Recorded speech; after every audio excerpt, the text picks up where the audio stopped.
Good morning everybody. For standard 12 today we are going to continue with the sexual reproduction in the flowering plants. Now in the last class we were discussing about parthenocarpy. Now I told you that parthenocarpy is the phenomenon of development of fruits without fertilization. That means here the fruit formation takes place without proper fertilization of the egg cell with the male gamete or the formation of angiosperm. So usually in parthenocarpy all the fruits that are seen mostly are seedless. Like you will see pineapple, you will see banana, you will see grapes. These are mostly parthenocarpic fruits.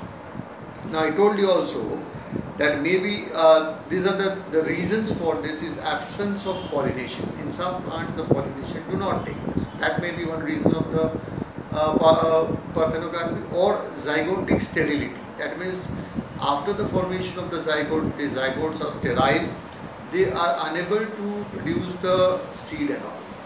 Or there may be a failure of fertilization. In some cases the fertilization may not take place, but the development of the fruit takes place. Now this type of fruit development is basically through the different types of plant hormones which are obtained for degeneration of certain cells of the ovary, like say the nucellus or from the embryo.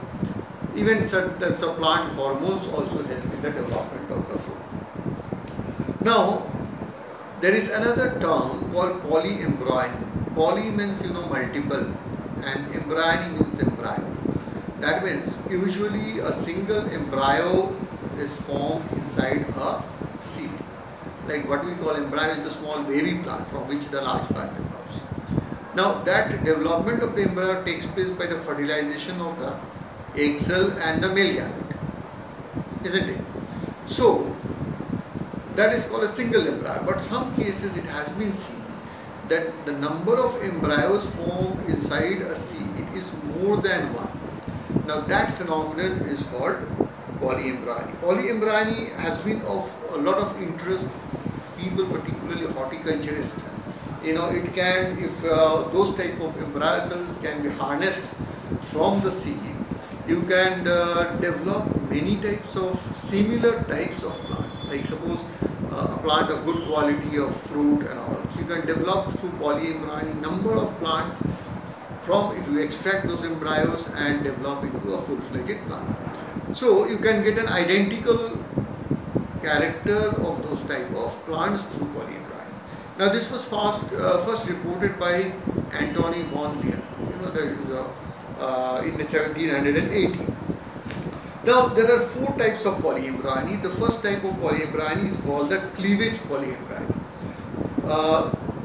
which has been found because of the cleavage of the embryo. It is somewhat like formation of a twin from a single zygote. So for a single zygote, a single pro-embryo, instead of development of a single embryo from that, if it cleaves and forms two different embryos, then we call it a cleavage polyembryony. The second type of formation of embryo is from the embryo cells of the embryo sac other than the egg. Like inside the embryo sac you have the other cells, the nucellus, the integument cells in the surrounding. So if some of the cells form inside the embryo sac, that develops into an embryo. It can be an archispodial cell which can develop into an embryo. It can be some other cells which are outside the embryo or inside the embryo. So that type of embryos can also develop from some other cells. Now development of more than one embryo sac within the ovum, that is also possible. That usually from the archispodial cell, a single embryo sac is formed. Instead of one embryo sac, two embryo sacs are there. Or development of the embryo from the sporophytic cell. Now these are the four different types of polyembryony that we find. Now there is a theory of Haberland called the necrohormone theory. The necrohormone theory states that usually the development of these different types of embryos take place by degeneration of the cells of the nucellus. Usually this degenerated nucellus is a source of hormones which helps in the development of this cell. Or there is another thing, another theory by Capert, which is called the recessive gene theory, that polyembryony is a recessive genetic character which is controlled by the phenomenon of multiple allele, which I have already discussed in the chapter on genetics.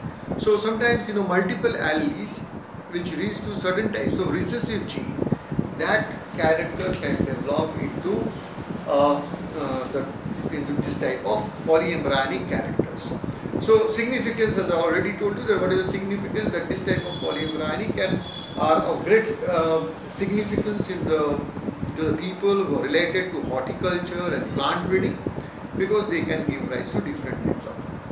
Now there is another term called apomixis, A-P-O-M-I-X-I-S. Now what is the meaning of apomixis? Apomixis is the development of seed without fertilization.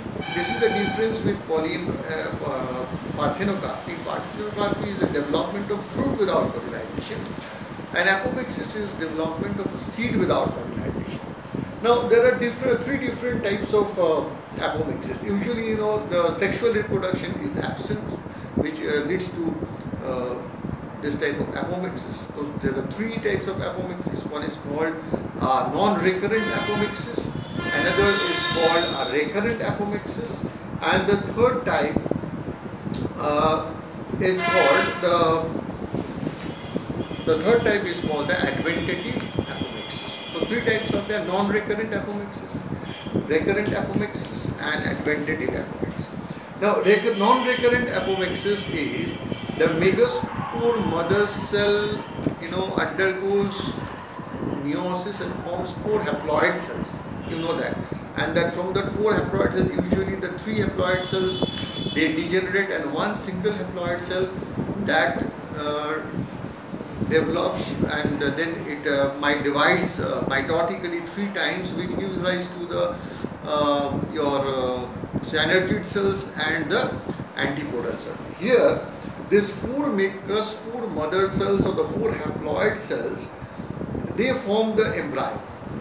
So that means these haploid cells do not degenerate or do not undergo degeneration, and that followed by the mitosis. That mitosis does not take place, but they develop into an embryo. So that type of embryo is called a non-recurrent apomixis. So non-recurrent apomixis is they will all develop into haploid plants.